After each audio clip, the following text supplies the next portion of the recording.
ભારતમાં સૌ પ્રથમવાર ક્રિયાત્મક યજ્ઞ અને મંત્રોચ્ચાર પ્રશિક્ષણ શિબિરનું આયોજન થઈ રહ્યું છે।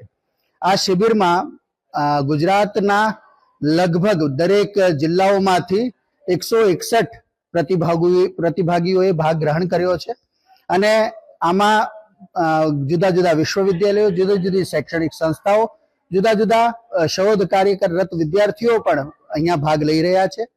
આનો મુખ્ય ઉદ્દેશ્ય ભારતીય જ્ઞાન પરંપરા છે એની અનુભૂતિ કરાવવાનો છે। આપણી ઋષિઓએ આજે યજ્ઞની પરંપરા દ્વારા સમગ્ર એ જીવન છે એની એ શિક્ષા આપતા હતા।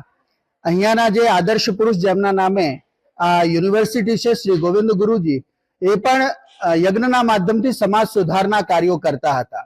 અમારા માનનીય કુલપતિ ડોક્ટર હરિભાઈ કાતરિયા સાહેબ અને કુલ સચિવ શ્રી અનિલભાઈ સોલંકી સાહેબના માર્ગદર્શન હેઠળ આ શિબિરનું આયોજન કરવામાં આવ્યું છે।